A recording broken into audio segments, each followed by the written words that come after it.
Fala guerreiro, fala guerreira, beleza? Chegamos aí na questão 36 de gabarito IPK para acesso 2022, a prova ocorreu ontem, né? Um modelo aí da versão C. Vamos chegar nela. Essa questão deu um pouquinho de entrever, alguns cursos fizeram gabarito, outros, mas de fato eu tenho uma minha versão aqui de gabarito para a questão. Novamente, falo para vocês, nós professores somos passíveis também de erros, tá certo, gente? Porque a gente faz o gabarito correndo e tudo mais, e às vezes a gente pega numa pegadinha, alguma coisa em relação à questão. E essa questão tem uma pegadinha sutil aí, principalmente na pergunta, no comando da questão, e eu espero que você tenha acertado essa questão, mas de fato eu considero essa questão aqui, pela interpretação, não pela matemática, né, a mais difícil da prova. Beleza? Então vamos lá. A gente explica aí no texto, estou lendo aqui no nosso computador, a questão do IPCA, né? O que é o IPCA, né? Aí aquela coisa toda, beleza. Aí ele vai para a pergunta de fato. Ele fala o seguinte, ó, no gráfico, né? O gráfico mostra para a gente o quê? O gráfico abaixo apresenta a variação mensal do IPCA no Brasil de abril de 2020 a março de 2021. Desde abril de 2020 a março de 2021 tem as variações percentuais. Galera, o gráfico está te mostrando as variações percentuais.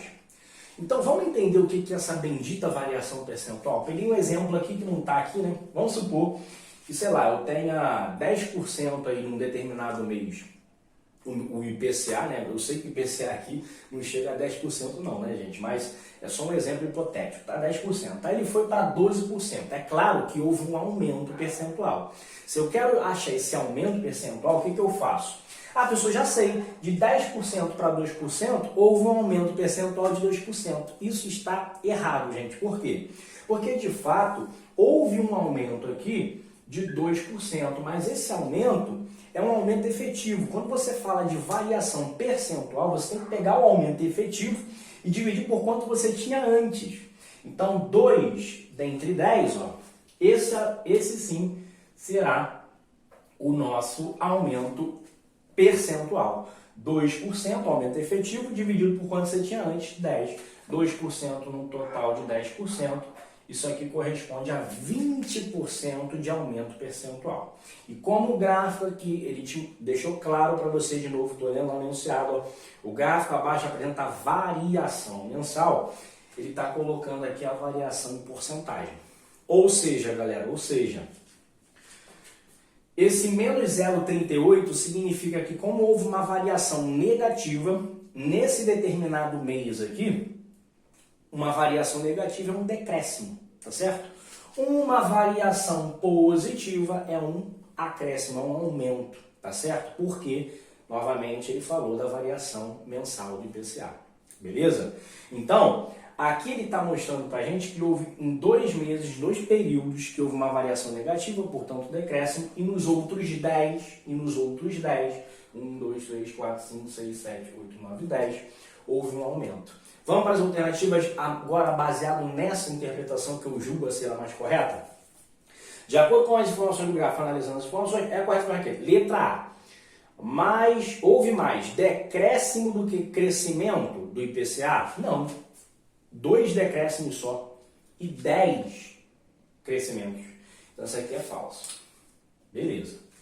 Letra B, vamos lá, letra B. Crescimento do IPCA. Houve mais crescimento do IPCA em exatamente 7 períodos? Não são 7 períodos, gente. Por quê?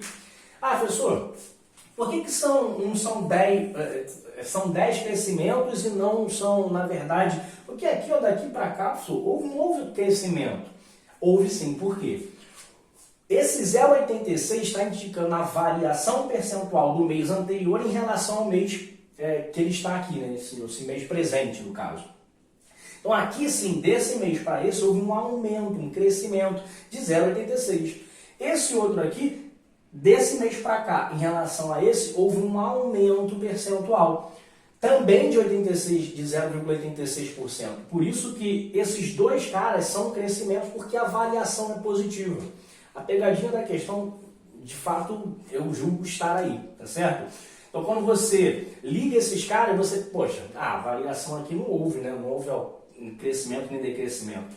O problema da questão foi ele colocar um gráfico de segmentos, que é esse cara que vai se ligando ali os pontinhos, numa questão que, na verdade, você teria que, pelo enunciado, mostrar o melhor gráfico possível, seria um gráfico aí de colunas, tá certo?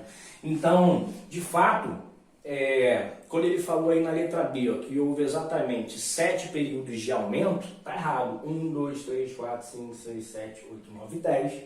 Por isso que isso aqui é falso. Beleza? Letra C. Houve um crescimento do IPCA maior do que 1% em pelo menos um período. De fato, isso acontece, gente. Qual o período aqui que houve um crescimento de pelo menos 1%? Maior do que, né? Maior do que 1%. Só esse aqui. Exatamente nesse mês. E é pelo menos 1, não é menos do que 1, né? É pelo menos 1, já tem aqui. Então, essa aqui, de fato, é verdadeira. E o gabarito, então, dessa questão é a letra C. E só para conferir, né, a letra D, porque está errado. Ó. A letra D que tem a pegadinha máxima aqui também, né? Apenas períodos de crescimento, houve apenas período de crescimento ou decrescimento da taxa percentual do IPCA. Repara aí, gente, que ele não colocou no enunciado a variação, ele colocou a taxa. A taxa é a única das opções que está falando em relação à taxa efetiva, não de variação aqui. Então, quando ele fala que houve apenas períodos de crescimento ou decrescimento da taxa percentual do IPCA, isso está errado, porque aqui, de fato, houve um aumento em termos de um para um mês para o outro. Mas, em relação à taxa fixa do IPCA, houve nem aumento nem decréscimo aqui. Então, apenas períodos de crescimento ou decrescimento na taxa está errado por conta disso. Perfeito? Então, o gabarito dessa questão, mais uma vez, eu julgo que tem o correto, né? O gabarito correto tem que ser a letra C. E eu espero que você tenha acertado essa, mas, de fato, na minha visão, humilde visão, essa aí foi a questão mais difícil da prova. Valeu, guerreiro, espero que você tenha acertado e vamos que vamos para mais. Abraço!